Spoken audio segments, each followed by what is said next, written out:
selling magnets. Thank you.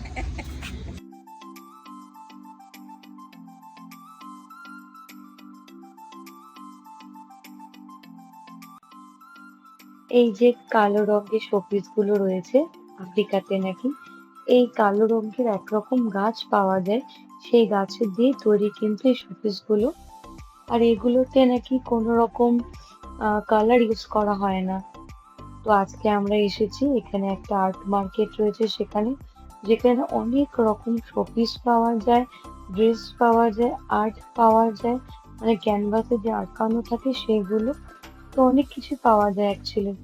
Mostly এখানে আফ্রিকানরা নিজেদের হাতের তৈরি জিনিস বিক্রি করে, হস্তশিল্প মেলা যেটা বলা হয় সেরকমই। বাট এটা অলওয়েজ এখানে থাকে। তো আপনি যখন ইচ্ছা আসতে পারেন, ভিজিট করতে পারেন। আর এই জিনিসগুলো নিজেদের কেনার থেকে আমার মনে হয় গিফট পারপাসের জন্য বেশি ভালো।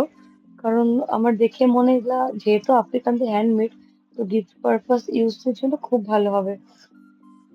তো অনেক জিনিসই পাওয়া যাচ্ছিল এখানে। এর আগেও আমরা প্রচুরবার এসেছি। অ্যাকচুয়ালি ইন্ডিয়ায় যখনই যাই না কেন একবার এই মার্কেটে আসি আর নিজেদের লোকদের জন্য কিছু না কিছু কিনে নিয়ে যাই। প্রচুর হ্যান্ডব্যাগ কিনেছি এখান থেকে গিফটের জন্য আমরা। ইভেন ম্যাগনেটও কিনে নিয়ে গেছিলাম। তো ভাবলাম এবার আপনাদের সাথে একটু শেয়ার করি। পাশে এখানে একটি ছোট্ট ক্যাফে রয়েছে। ওই ক্যাফেতে এসেছিলাম, তো ভাবলাম মার্কেটের পুরো একটি ভিডিও করে নিই আর আপনাদের সাথেও শেয়ার করা হয়ে যাবে। কানের দুলগুলো দেখলেন, প্রত্যেকটা কানের দুলই হ্যান্ডমেড রয়েছে, কাঠের রয়েছে। আর এই হাকুনামা টাটা লেখা প্লেটটা আমার খুব পছন্দ, অ্যাজ এ শোপিস হিসাবে আপনি ঘরে রাখতে পারবেন।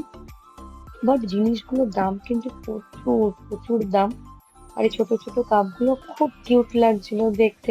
ভাবছিলাম পরের বার যদি যাই তখন নিয়ে নিবো, কারণ এবার আর কিনবো বলে আমি যাইনি অ্যাকচুয়ালি।